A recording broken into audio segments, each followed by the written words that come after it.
Financial freedom is a trap.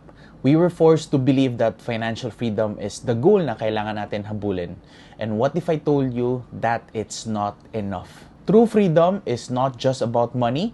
Yes, money is important, but it's about three things: financial freedom, location freedom, and time freedom.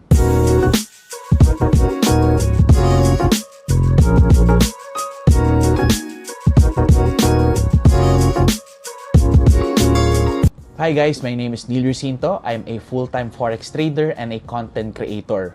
A few years ago, I was working for the biggest company in the Philippines. I was doing what I dreamed of doing. I have my dream job at my dream company. And I actually left it for the promise of the thing they called financial freedom. You see, a lot of Filipinos, they go abroad, become an OFW para maka-provide sa kanilang mga pamilya. Just like my mother, just like my late father, and just like most of my family members and relatives.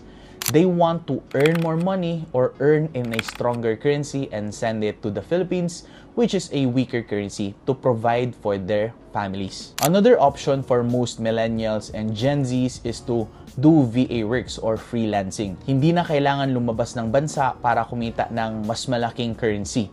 They can just work in the Philippines, earning dollars and spending in pesos. Ako naman, I want the combination of both the benefits of being an OFW and being a freelancer. I myself, I want the financial freedom to earn more money that is more than enough, more than what I need. I also want the location freedom that I can work anywhere. I can work at home, I can work in the office, by the beach, while working out, or even what we are doing now, working and traveling at the same time. And most importantly, I want the time freedom. Hindi ako tali sa 9 to 5. I do not need to clock in and clock out.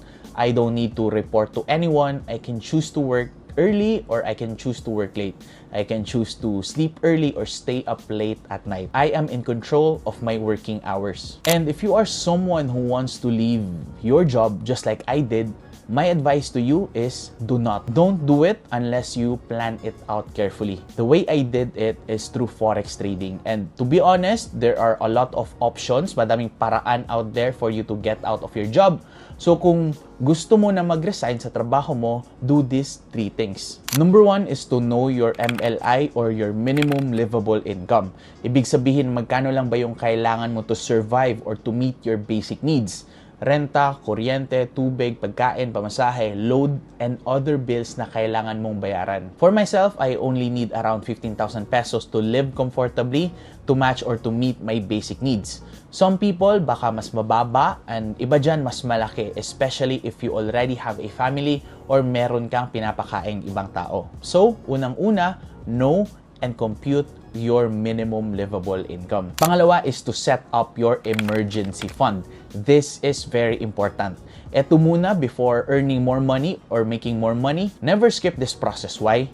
Whatever happens to you, umulan, bumaha, lumindol, bumagyo, you will never run out of money. If you are single, times 3 of your salary can be your emergency fund. If you have a partner or you are married, times 6 of your salary can be your emergency fund. Now, if ikaw lang sa buong pamilya mo yung may trabaho or you are the sole breadwinner of your family, times 9 of your salary can be your emergency fund. Meron ka ng emergency fund and napag-ipunan at napaghandaan mo na to, you can now go to step 3, which is making more money. The only computation you need is to make sure that you have an alternative source of income that is greater than your current income. Make sure yung pera sa sideline mo or your next career is mas malaki pa sa pera na natatanggap mo as your sweldo. Again, the way I did it is through trading.